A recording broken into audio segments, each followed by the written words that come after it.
How easy was it to make our own podcast? Not very easy.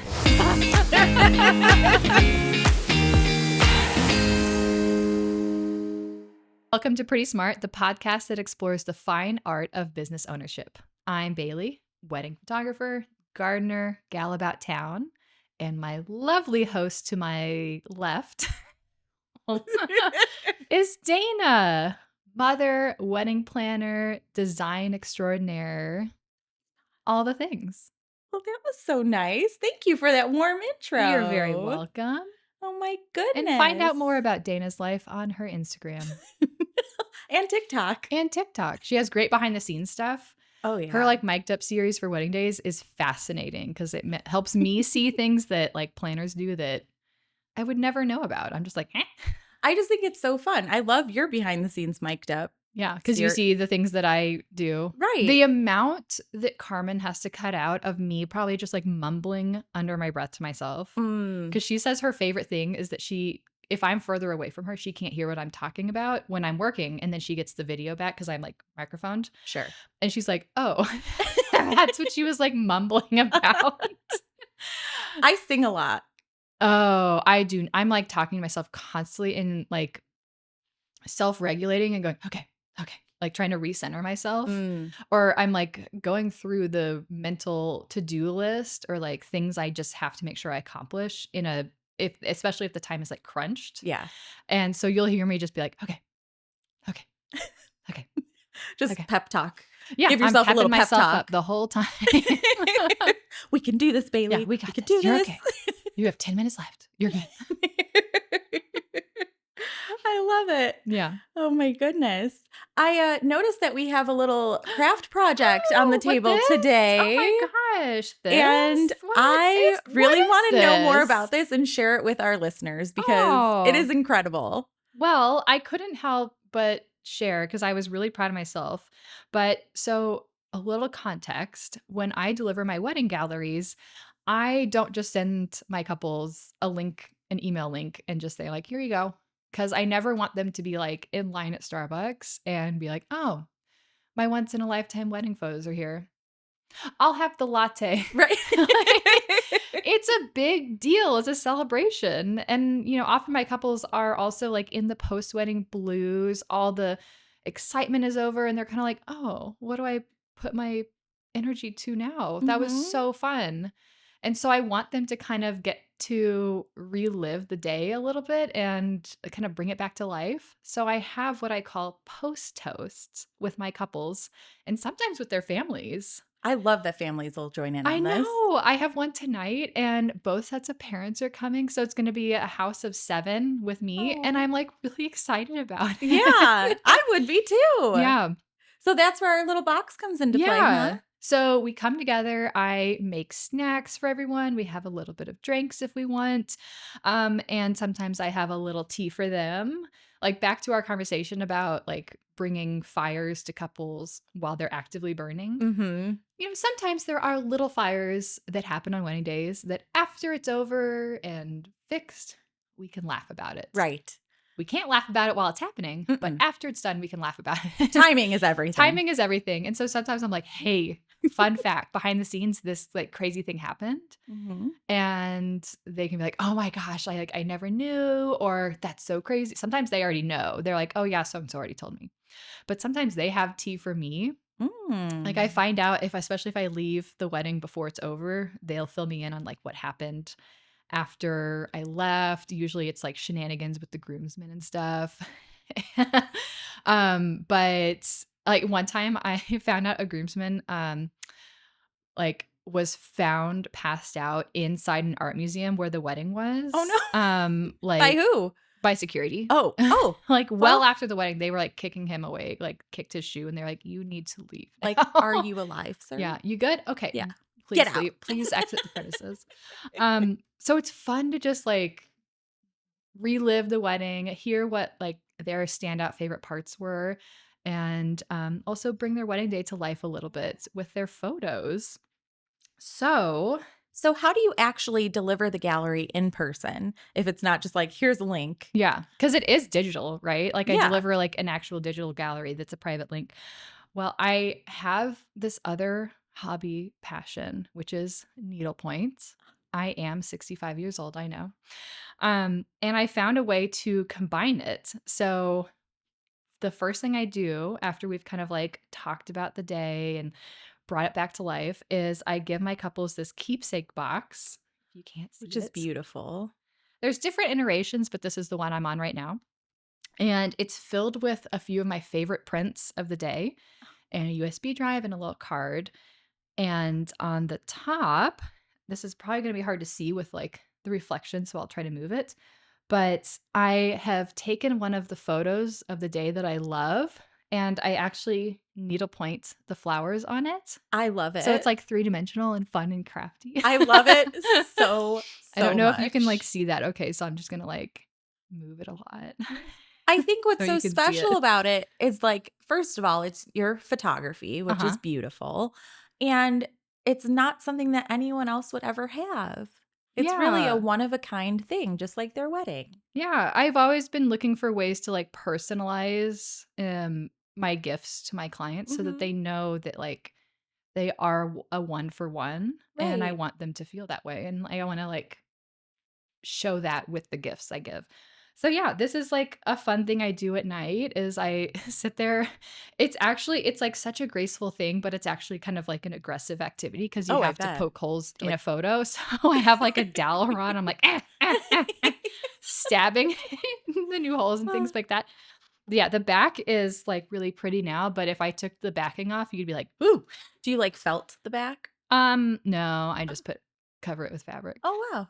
It looks really nice. Thank you. I love it. I Yeah. think that they're going to love it. Thank you. Yeah, so it's purposely like a bigger box because I want them to fill it with like other keepsakes of the day if they have. Like sometimes couples save their boutonnieres or just Mhm. anything that might be like sentimental to the day. They can also add it to the box or add That's more so prints or sweet. whatever. I think that's perfect. Yeah.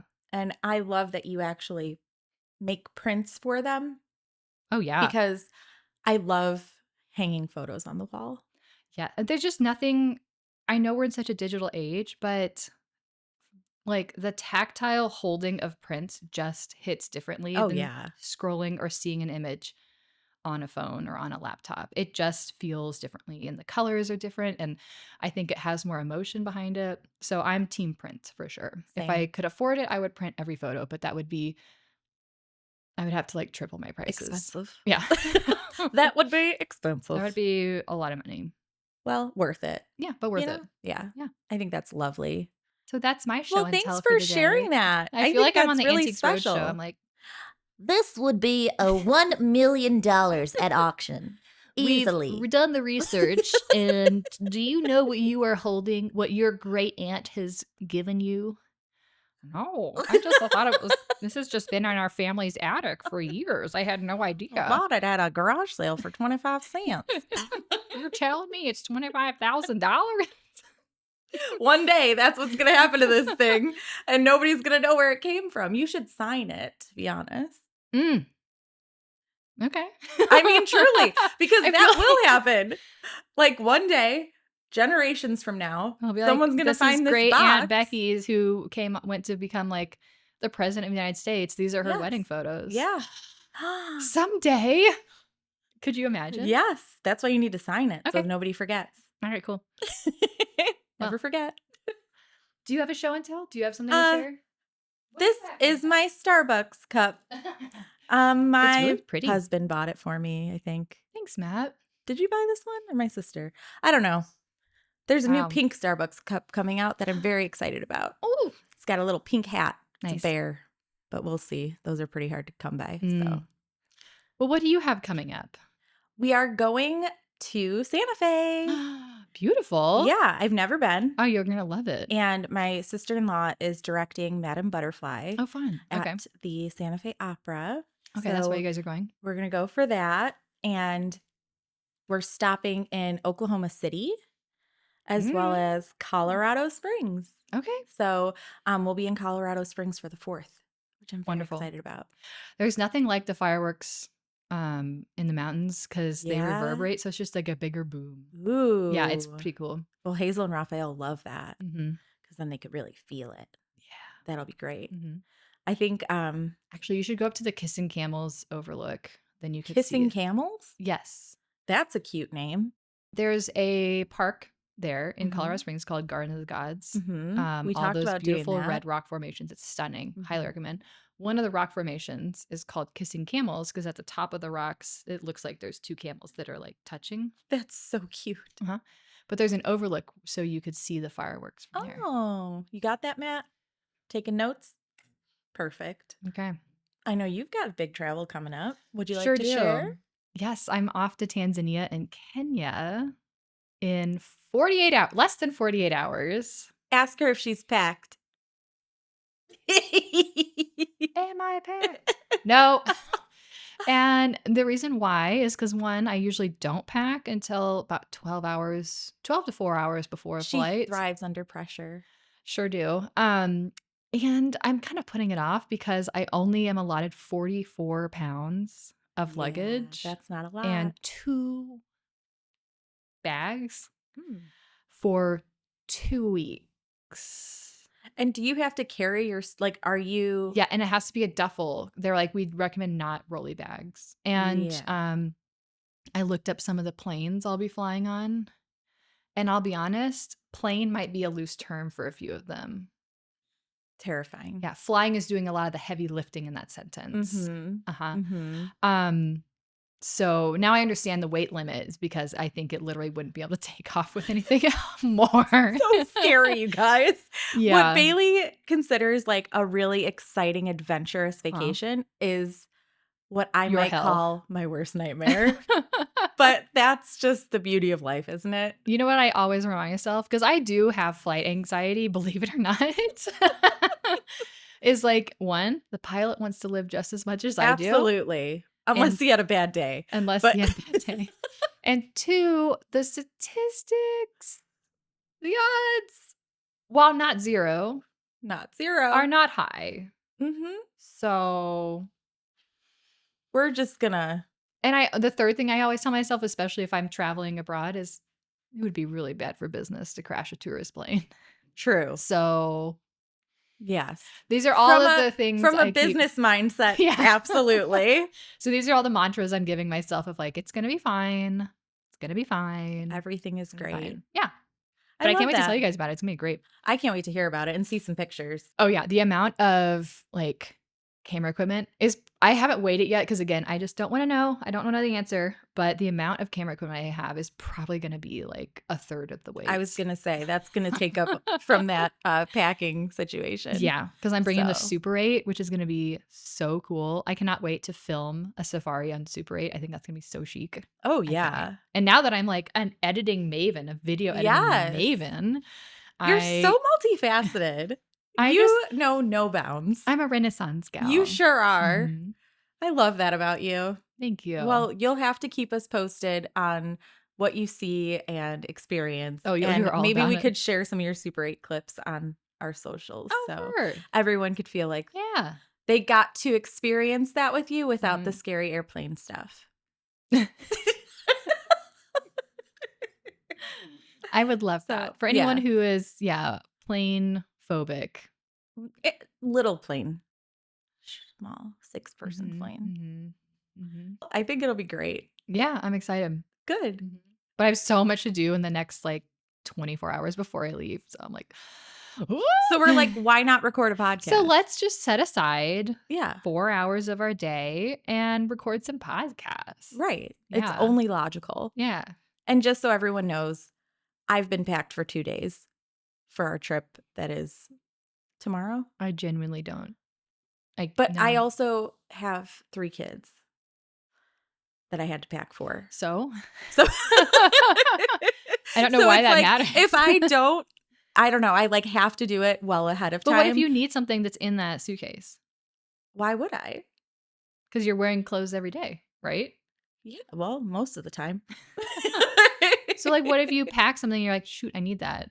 No. There's like vacation clothes and then there's like regular clothes. Oh, okay. I create this rule. I don't know if you've ever heard of it, but like when you go on vacation, legally the clothes that you have aren't allowed to cross state lines. So you have to buy like a vacation wardrobe to pack. Oh. Right, Matt? No, Matt's never packed because I don't pack his stuff. He's a Okay. big boy. He's on his own. So he has to do it. And he is very much like you, where it's like last minute, he's day of, he's got to throw That's it how I together. focus, I guess. Mm-mm. I like to put everything out, stare at it, synthesize it for like 12, like overnight. Mm-hmm. And then my brain is always working in the background going like, oh, but you need this too. Oh, don't forget this. And I just add things to the piles. And then I cannot physically pack it up until like the very last minute because I have to visualize all the stuff. Mm. And then I know I didn't miss anything. Wow. Whereas if I pack already and then I'm like, okay, out the door. And in my head, I'm like, oh, but did I bring the hair dryer? Mm. I don't have the visual on it. I I can't visually see. confirm. Well, wouldn't that make sense that Yeah. you're like a visual person? I guess that makes sense. Yes. I never thought of it that way. So, how do you guys pack? I'm curious. We should make a Yeah. poll. Am I like, is everyone who's watching and listening sweating over the fact that I will be packing about 6 hours before I leave? To go to Africa for 2 weeks. Or are you like, yeah, that tracks. Why not make it 2 hours before you leave? Oh my God. Or are you more like, okay, we're going on a vacation. I have to do this like 3 days before I leave so that it's all set to go. Like me. Yeah. Are you a Bailey or a Dana in this situation? I'm really curious to know. Me too. So we have had some really great conversations in the DMs and email coming in from our listeners about more that they want to hear from us. Yeah. It's been really fun to get people, Isn't like now that we have a few live episodes out and people are starting to listen, interact, and have like feedback or topics or ideas or questions. It's been really fun to like start to interact with our audience because before we were filming just to like avoid, and no one knew about this project. It was a surprise. It was a surprise. But now it's out. It's so much more fun because we have people to talk to. It is. Yeah. And this topic that we're going to talk about today is one that kind of kept coming up a couple of times in the questions. Yeah. So that topic is lead generation. That's such a good one for small businesses. It is, because that's what everybody wants to know. Is Yeah. like, you have this great idea. Maybe you're really good at something and passionate about it. How do you find customers? Yeah. How How are do you we- get the word out? Yeah. And we'll start at the top with busting a myth right now. Mhm. Just because you're good doesn't mean the customer's going to find you. Yeah. I had to learn that the hard way, actually. I think all of us did. Yeah. I just thought, I remember when I opened my business, open being a loose term because it's a Yeah. like service. Right. I just thought like, oh my gosh, I have a website now. I have an Instagram. I've built it. Here will they come. And then it's And like, I would just crickets. like, yeah. crickets. Oh my God. The amount I would just like be refreshing my inbox, be like, anyone now? Anyone now? Oh, and Double check your phone. It's just Google charging me my monthly rate. Dang. Okay. It was really tough at first to get that Mhm. word out. But I think that is a common misperception, that just because you're really good at it, you're going to be successful. Yeah. If being good was enough, man, would it be easy to run a business? Yeah. Oh, it would be so nice. Yeah. But There's so much marketing that goes into it too. I was just going to say that. As we know, marketing is such a huge part Mhm. of what we do, and keeping your business in the zeitgeist of what everyone's interested in. Top of mind, top of interest. Yeah. It's really tough. So I would love to kind of dive into that a little bit today and learn more about kind of where you started, where we're going, where we're at, and just kind of get that conversation flowing. So when I started my business, I was kind of outside of the wedding time frame for all my friends. So I Mhm. know a lot of people who start out, they start by working with their friends who are all getting married. I was past that. So I was like, oh no, where am I going to find my clients? Right. I don't have this built-in audience of my friend group in front of me. And so what I ended up doing actually was working or going to lots of wedding shows because Like expo type things? Yes. Yeah. Well, I guess, okay, let me back up a little bit. Step one is I met with a photographer. She had a connection with my husband. They had gone to high school together. So I kind of like already, well, I didn't know her, but like Vince kind of knew her. Mhm. So we already had that personal connection a little bit. And then she photographed one of my friends' weddings. And so I was so nervous. I like reached out to her and I was like, would you be willing to like sit down and like just talk to me about the industry and how to get started and stuff like that? And like to her credit, she did, which was so nice of her. And I will always be grateful for her for that. And so we had dinner. I bought dinner, by the way. Just a pro As tip, if you are asking someone out to coffee or a meal to pick their brain, please pick up the tab. please, It's just a great common courtesy and a nice gesture of like, thank you so much for giving of your time and knowledge. I will be paying for this meal. it's called class. Not everybody knows that. So Yeah. it's important to point out. I say that because I thought that everyone knew that. And then They I don't. once was like asked out to coffee to have my Brain brain picked. And they were Doesn't like, sound as good the other way around. yeah, And they didn't buy my coffee, which is fine. It's a coffee. But again, it was just that it's not I fine. obviously am still talking about it years later. It made an impression. It made an impression. And it was like, wow, not only did I give like 3 hours of my time to and all be your here, advice. Yeah. But sure. Thanks so much. Couldn't pick up that $5 tab. Yeah. Yeah. But anyway, so I met with her and she was the one who actually recommended, oh, you should get into some of these Facebook groups of local wedding industries or wedding industry professionals. And she also recommended that I start with the wedding shows because it's a captive audience. It's people who are coming to these expos to find vendors or learn more about just where to start planning a wedding. And from there, that's where I got my first bookings. And so I went to wedding shows 2 or 3 of my first years. I can't quite remember. And then from there, it became this kind of ripple effect of I kind of had a portfolio under my belt. I had satisfied couples who were referring me. I had satisfied venues and planners that were starting to refer me. And it just kind of like snowballed from there.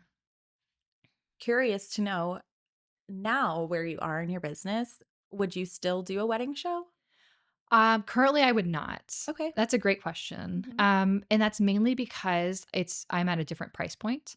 And so my clients are not going to wedding shows. Right. They are looking for their vendors through planner recommendations and through their own vetting with friends and family. So almost all of my bookings now come from direct referrals. Right. Whether it's from a wedding professional or a past bride, bridesmaid, groom, family member of a couple, etc. I think that's really great to kind of think about long term, right? Like sometimes there's something that works early in business that you kind of outgrow and you evolve, and then you find something else that works best for you. Yeah. So there are all these different avenues of marketing and getting your name out there and getting in front of the client.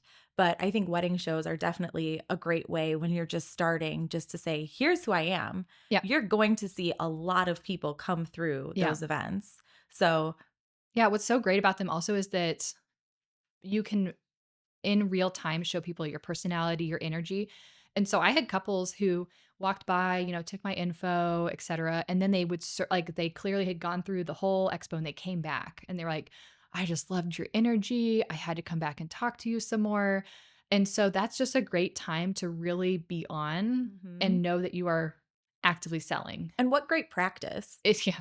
Because it is Yeah. a skill to know how to engage with people and how to kind of be salesy without being a salesman. Yeah, it was really tough at first, and it was definitely outside my wheelhouse. Like I'm not a terribly extroverted person, and I have an MBA in marketing, but that doesn't mean I have an MBA in sales necessarily.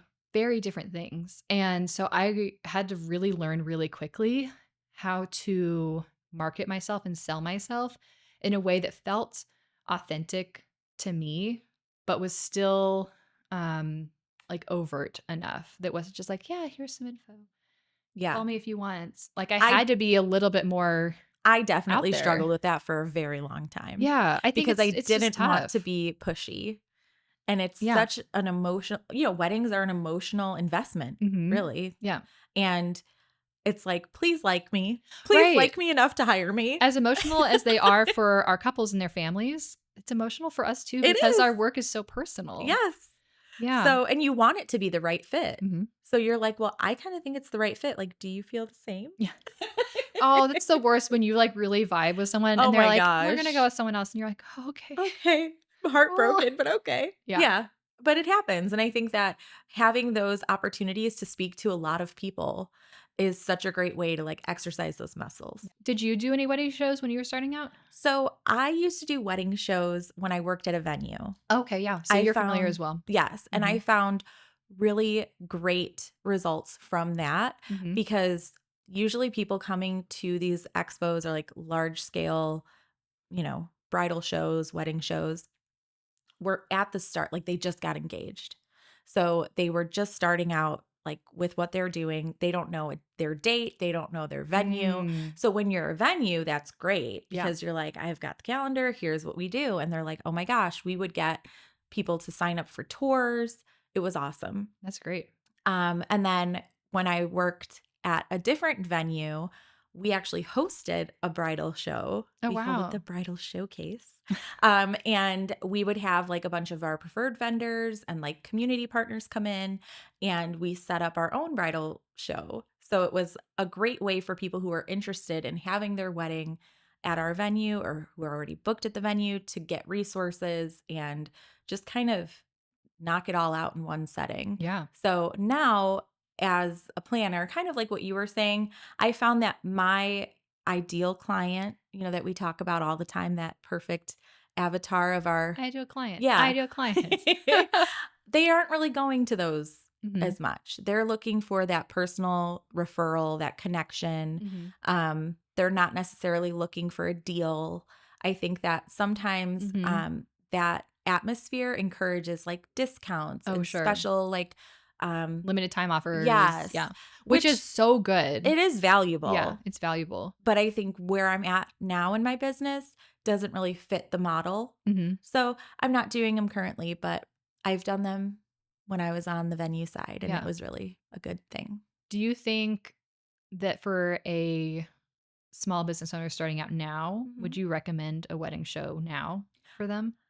I think it's very individual. I think Mhm. that you have to look at so many different aspects of it. Like, Mhm. are your ideal clients shopping there? Yeah. Is your goal just brand recognition and you want to Mhm. get your name out there and say, hey, this is me. This is what I'm doing. I'm in the area. Are you looking for a return on investment? Or are you okay if you invest in the show?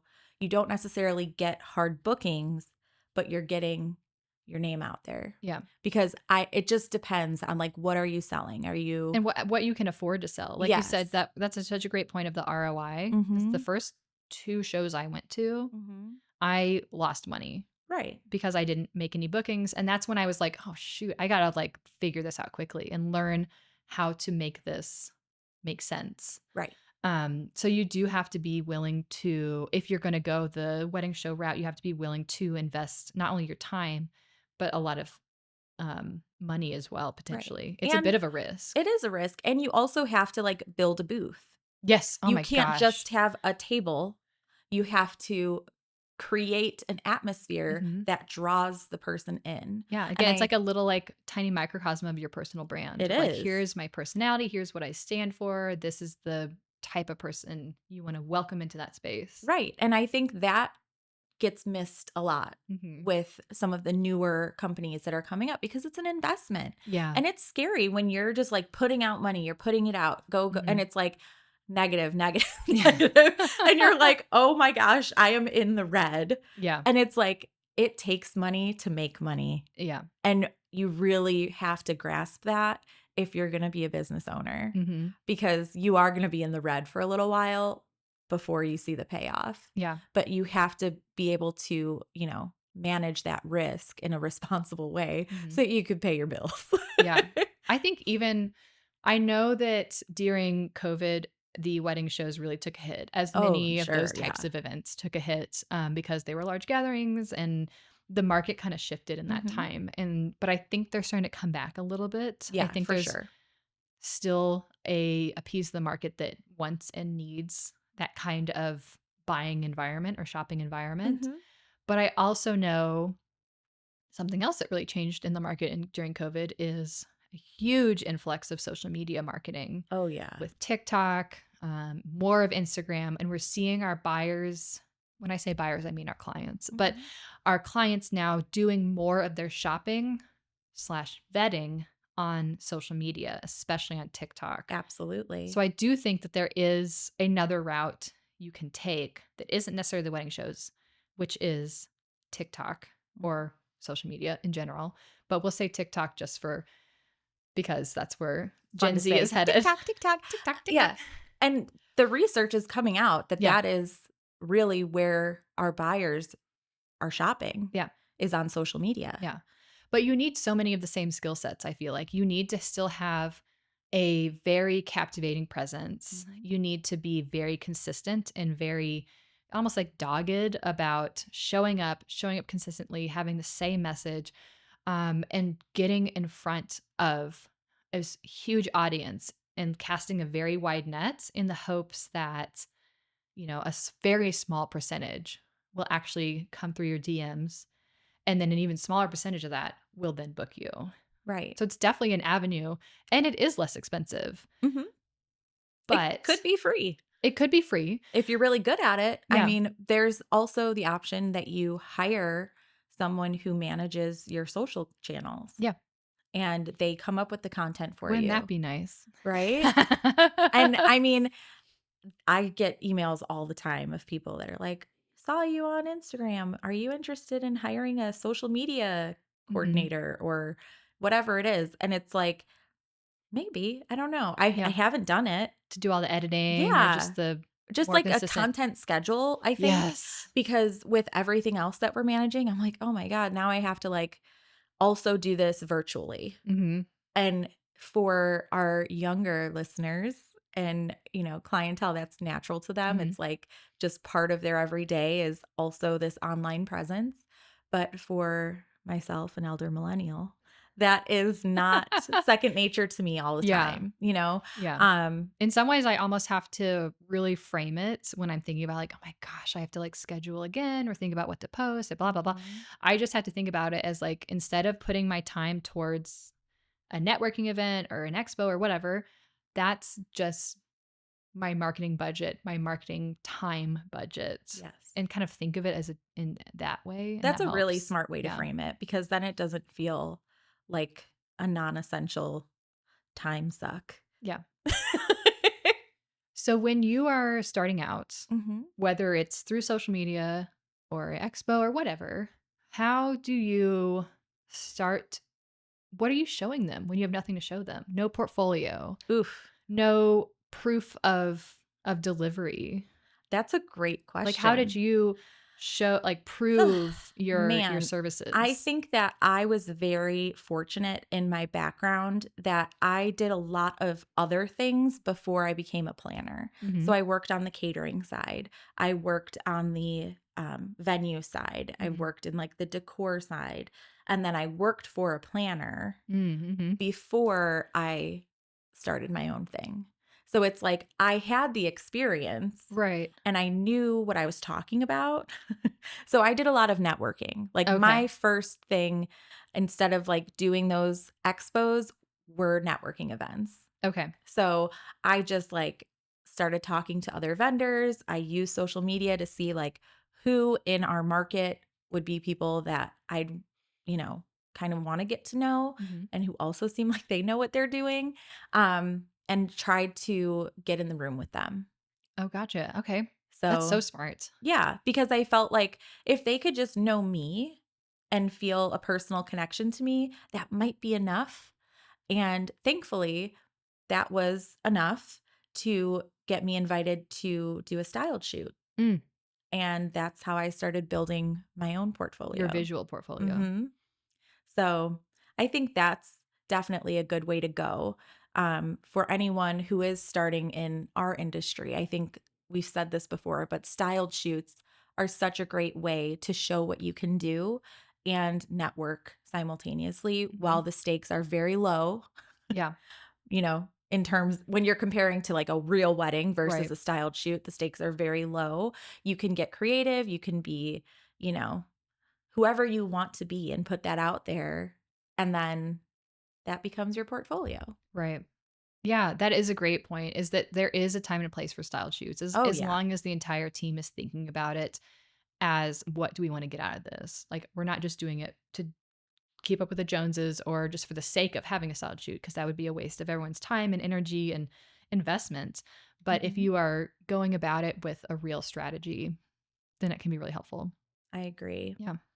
My portfolio was really different because unlike you, I have my service is visual, right? I Right. guess I do deliver a product Yeah. at the end, right? I have photos that is my product and service. And so I didn't have the luxury of being able to walk into those rooms and just say like, I know you can't see it, Right.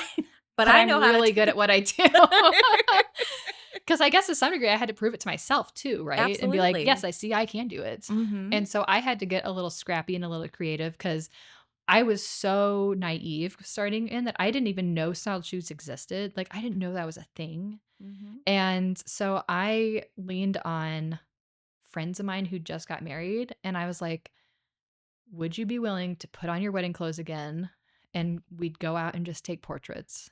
And that is literally my first wedding shows. My first portfolio was wedding portraits of friends of mine around the crossroads. That's so sweet. And I literally had like a fake like Hobby Lobby bouquet. Like if you Oh. look closer, you're like, whoa, look how far she's come. But you have to start somewhere. It was a And different time. yeah, but I think what I really leaned on my strength of composition. Mm. And so I was not as focused on images of like, wow, look, a pretty couple. Check the box. Right. I was focused on how can I show my unique perspective and my unique eye and get people's attention that way. Mm. And I'm saying all this like I did that really Intentionally. but it's only with like 12 years of hindsight. I'm like, oh, that's what I was doing when I was picking the photos I did pick at wedding show to show at wedding shows. Mhm. I was trying to show photos that looked different, that caught the eye. And I don't know, sitting here and thinking in real time, I'm like, maybe I need to take a page out of my own book and kind of think about that with my portfolio these days too, and focus less on the standard expected pretty and show a little bit more of my own personal voice. I think that is such a good point though, because when you are starting out, you have this like naivete where you're just like, I miss it. I right? really miss it. And it does go back to our first point about like, you could be really good Mhm. and nobody knows your name yet. Yeah. So like you had what it took, even if you didn't have like the words to like describe what you were Mhm. doing or fully understand. It was just part of, I was rocking on vibes and instinct. yeah. And And like, it was like a that's okay. scrappy, exciting time. But look at that. It worked out. Yeah. Because you did have that talent. Like that Mhm. raw talent was there all Mm. along. Aw. So I just think that's so cute. I think it's really fun to kind of think about where you started and where it got you. Mhm. And speaking about online presence, Mhm. back in the day, everyone had. We're dating ourselves We so are. much. I feel so old every time we talk, and we're not When we that were starting old. out. Yeah, but I mean, magazines, like physical, Yeah. Print magazines. print magazines, were where you found your wedding vendors or got ideas and looked at the dresses and the trends that were happening. And I think they came out every quarter, maybe. Sure. I don't know. I There don't was know. like a spring, Yeah. summer, and a winter, fall. Yeah, maybe usually biannually, I don't know. But I was a big fan of. I see you as a magazine girly Oh for yeah, sure. bride. Just like, Yep, I should bring them. That'll be my show and tell. oh, vintage In our bridal garage, magazines. I have a huge bit like Tupper. What is that thing Yes. called? Like a bin. Rubbermaid Yeah. bin Uh-huh. of all of my vintage bride magazines. Oh, fabulous. They have traveled with me my whole we got to life. look at the trends and see what has circled back. That would be really fun. Let's What do it. we also need to see is what baby Dana bookmarked Oh, for her wedding back Oh when my I was like gosh. 8, 9 years old. Like, I'm Yeah. talking, this is a Oh, this is like lifelong. a deep cut. These are like 90s Okay. into the 2000s. Which Dana did not get married in the 90s. No, I did not. I was born in 89. Hey, Taylor. That's illegal. Yeah. But, okay. Yeah, okay. my first Pinterest board for my wedding, Oh. I found the login the other day and I Mason was like, I jars? gotta look. Oh my Burlap? God. Was there burlap and Let's lace? just say I would love to show it to you and see if you can find a through line Oh, of that would be theme or so design fun. because I can't to save my life. Okay, and also the Pinterest was like new. So new.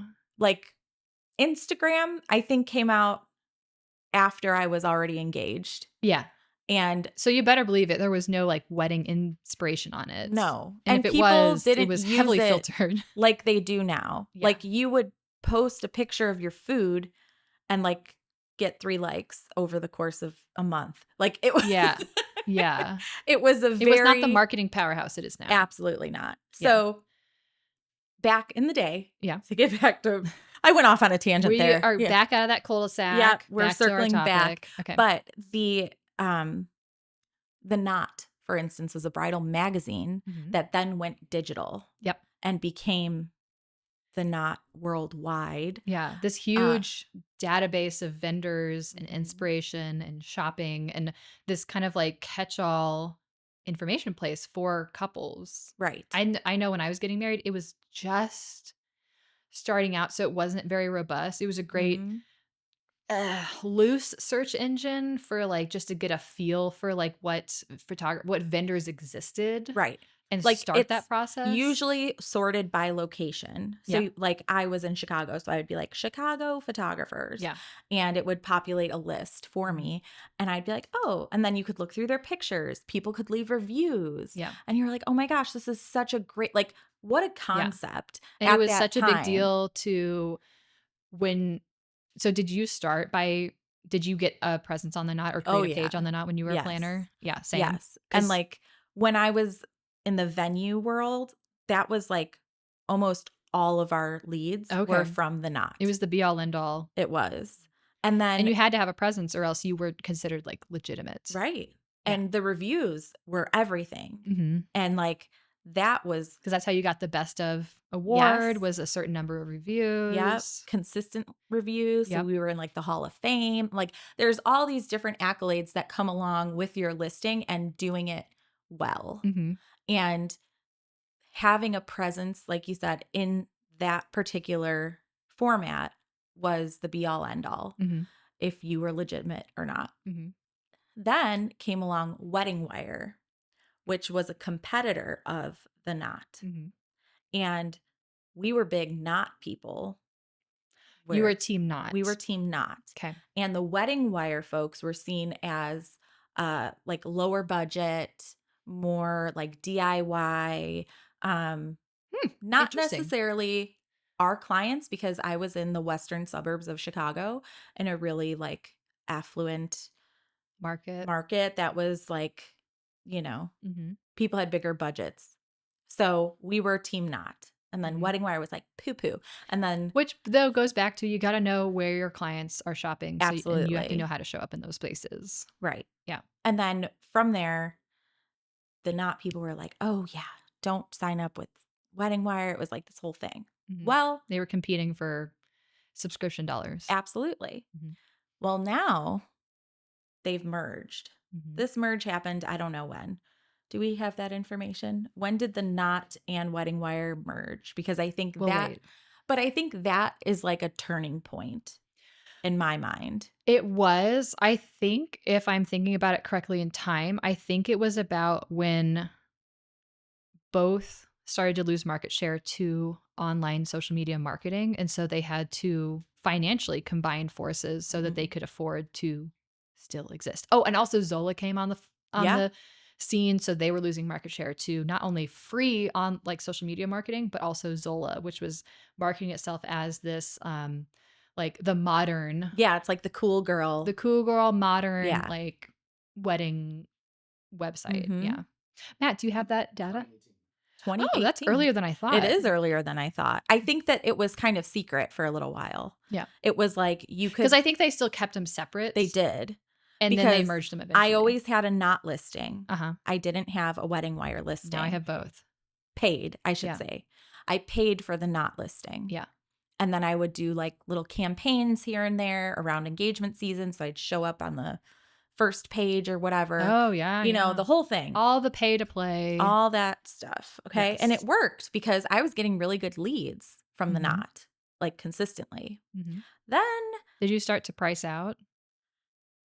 Because what we should say is that there is, while it still exists, Mhm. it's a very specific price point yes. of the industry and a very necessary one. It's a big chunk of the average demographic of people Mhm. getting married.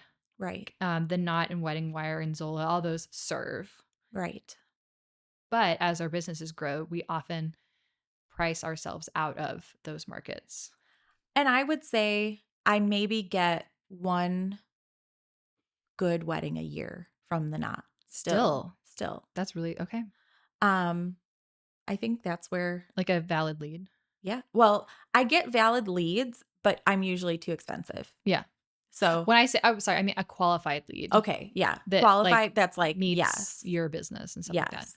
And I really think that it's just the setup is easy for people to follow, right? Like all the information is there, what I offer is there, pictures, reviews. It's a great idea. Well, I think it's honestly just coming up on search engines Mm-hmm. very close to the top because it's existed so long. Right. Like I still get leads on my Knot page because I can't turn it off. Oh, And but they're never qualified. interesting. So it's Yeah, it's not really good. very occasional though. Right.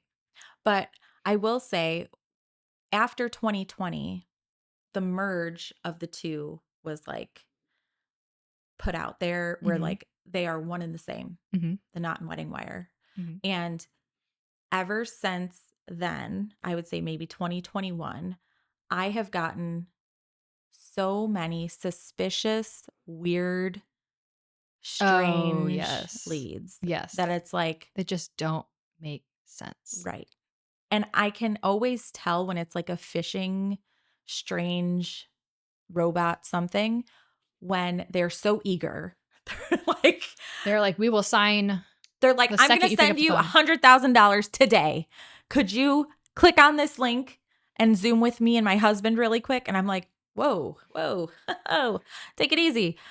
What are we doing? Yeah. When is the date? What are we planning? And it's like, Or they just have like really disjointed details yes, that you're like, "Why'd you share this detail that's like super minutia, uh-huh, but not like where the ceremony is?" right.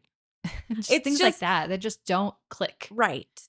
And what we've learned is now, unfortunately, or fortunately, we don't know, um, the Knot Worldwide, which is like the parent company of the Knot and Wedding Wire, is in a very messy legal battle. Ooh. I think it's what do you call it when there's a lot of people involved? A class A action. class action. I know that one. I know that Yes, one. good Class job. action lawsuit. Because of all these fake leads. Yes. I have friends who still pay for not subscriptions. So you can have a free I do. profile still, I which am I one of those do. friends.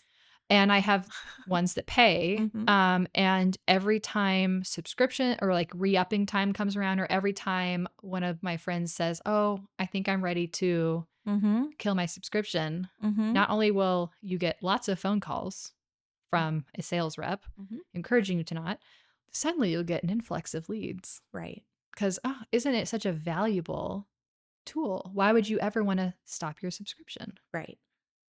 So, I'm curious, given all that background, Mhm. how do you feel about platforms such as maybe the Knot specifically, Wedding Wire, Mm. maybe Zola, Loverly, any of these like Mhm. paid listings, I guess you Paid could call it? listings. I think this is my 2 cents. Mhm. I think that they absolutely had a time and place in the market, especially when there was fewer avenues for businesses to advertise and spread the word. Back when websites were more expensive and more difficult to run and maintain for a personal small business. Back when there was no social media, so there was no personal marketing really. Mm. And back when print was king. But now that there are so many different avenues for you to self-market on social media, how easy was it to make our own podcast? Not very easy. Alright, You thank know, you, you did thank all the you. hard stuff. I don't Thank know. you. I just It have was the not ideas. but, like, what I'm trying to say is, like, the barrier to entry, for better or for worse, for a small business now is so, so small compared to what it used to be when Yes. big media controlled more of the advertising purse strings. And so, I think that the Knot, Wedding Wire, Zola, etcetera, served a better purpose then, or a more necessary purpose, but now as they are losing market share, I think they're getting a little scrappy Mm. and a little, seems like, illegal in their practices to maintain their relevancy and maintain their revenue sources. And I don't like that, No. to put it very reductively. And it's easier said than done, but what I wish would happen is that they would pivot and find new ways to stay relevant and stay, um, I guess, yeah, just relevant in the Mhm. industry. But what I think from my perspective is we're seeing these monolithic ships start to go down, and they are dragging a lot of mess with them Yeah. instead of like pivoting and turning into a shiny new cruise ship So or all of something. that to say, Yeah. perhaps not the best investment for a new up and coming entrepreneur to invest in. I would not recommend it. I think that you would be so much better served putting your time and energy and dollars towards personal self-marketing on social media than paying in these pay-to-play spaces. I but I would love to hear from any listeners or viewers who have a ton of lead generation success from, say, like Loverly Mm. or any of these other platforms that have vendor directories, I guess we'll Yeah. call them. I would I venture wanna to I wanna say, hear people I wanna hear from people who have a lot of success from mm, those, because while I have those online presences, I feel like I only maintain them just so that if someone's Googling my name, I pop up in a lot of places, and so it adds to my credibility, but I never get any referrals from them. I would venture to say that venues are probably most successful For you? in those type of platforms. Oh, venue. Oh, I see what you're saying. Yeah, because it's Like, the starting point. yes. Yeah, that's And a really good then point. I think what would be much more valuable, or it has been for me and probably for you, Mhm. is to get those relationships in a really great place with the venues that you'd like to be at, Yeah. because then you become a referral from the venue. Yeah. And Which is that so much more powerful it than a absolutely random is. search. Yes. And I think that also, like, that's why I'm trying to caveat, like, I bet there are people Oh, and I'm sure. businesses that do really have successful businesses from those online vendor directories, Mhm. and the pay to play works for them. But I think to some degree, our businesses are so built on interpersonal relationships. Yes. I mean, back to my post hosts, a lot of couples don't, or a lot of photographers don't do that. Nobody does that. But I want to foster that personal relationship with my couples and their families. So that's why I invest that time and clean my office Right. to host them. And Right. so, yeah, I'm not going to have as much success from an online platform of people just kind of walking off the internet and going like, I don't know nothing about this person, but I guess I'll hire them. Could I probably get some inquiries from there? Probably, but I know that that's just not how my business has been built. So I know it makes sense it wouldn't work for it.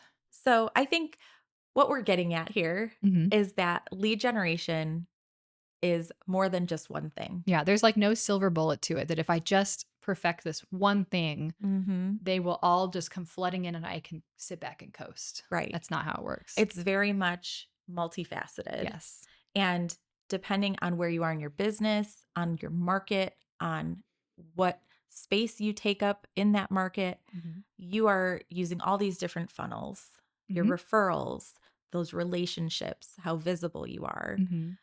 establishing your credibility and expertise. Mhm. And And consistently feeding into all those buckets, which I yes. know is so difficult to juggle, Mhm. but so important to have that consistency across all of them because they all kind of overlap or feed into each other. Right. Yeah. And I think consistency, that is like highlighted in this, like I think Yeah. you need to be consistent in your brand and who you are and who you're serving. So if someone finds me on the Knot, they find me on Google, they find me on TikTok, Mm-hmm. I am consistently the same Yes. brand. Yeah. If you are very different personalities or portfolios or just different brands across all those, it's going to create this subconscious or conscious buyer distrust. They're going to start to go, your clients are going to look at it and go like, oh, well, I really connected with the Instagram version of Dana, but her TikTok is, like unhinged. Right. I don't mean to be picking on Wow. you. Okay. Tell us how you really Words out. feel. Yeah, I just really wanted to address this right now, right on this platform. Right now, publicly. Okay. But true. No, I think that's a really great example. Polly Planner Yeah. has a very polished Facebook and an unhinged TikTok Mhm. and a very outdated Knot. That's going to create a huge Because like, which confusion. one are you getting? Yeah, which one are you going to get? You never and know. Yeah. So it's going to create this like confusion and distrust for a potential client. So Yeah. you want to be feeding all of those consistently. I think that's great advice. Yeah. So investing in online advertising, pretty or smart? Oof. Well, if you're going to make an investment, it better be pretty. Yeah. It could be smart. Mm-hmm. It just depends on how much you're willing to The invest, risk. the risk that you're Yeah. willing to take on. And I think knowing that ideal client and where they shop, how they shop, is going to make it make sense or not. Yeah. If you know that that's where they're shopping and it makes sense to you, invest away. Mhm. And if you know it's not, don't waste your time and money. Right. But no matter what, make it pretty. Make it pretty. If you can't be smart, at least be pretty.